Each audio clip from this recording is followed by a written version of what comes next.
Magandang hapon po sa mga nanonood po ngayon. Ako po ay isang simpleng ordinaryong tao lamang na pinanganak at pinag-aral. At yun po ang naging isang kayamanan ko, yung aking pag-aaral. Sa ngayon, ito po ang aking pwedeng gawin to support the program of my mayor.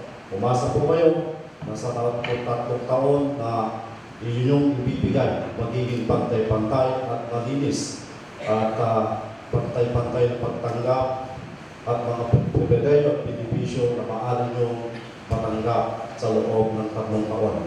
Umasa kayo na gagawin po namin dahil ito po nasa lang ninyo, isang ordinaryong tao na naging nag-aral at ngayon nasa pribadong paaralan po ako. Isa po akong professor, director ng isang pribadong eskwelahan.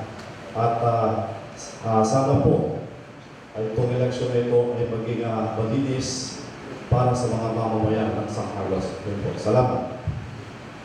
Maraming salamat, Director Banilan. Now let's move on to Dr. Amelia Cayabyab. Ma'am, your 2 minutes starts now. Good afternoon to everyone. I am Dr. Amelia Ami Prado Cayabyab, civil, born in Paris Boulevard and raised Barangay Pulibi.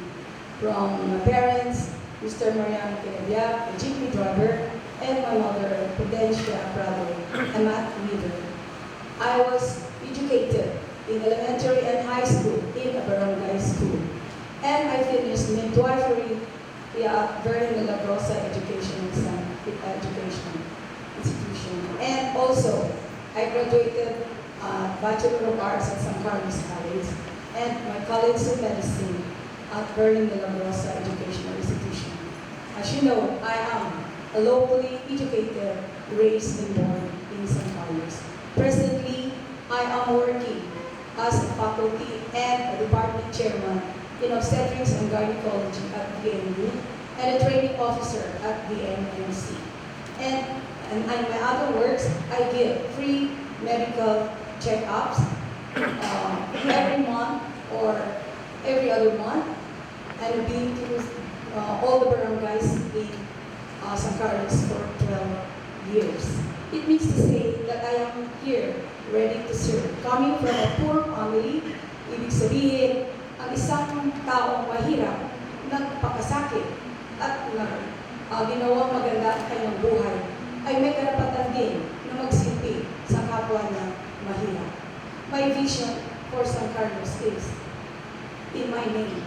Letter A is Aligwas. Letter M is Makajos. Makapamilya. Yes, San Carlos. That's my vision for San Carlos. And I'm here, candidate for mayor, to give a very good and pleasurable image for San Carlos. Thank you.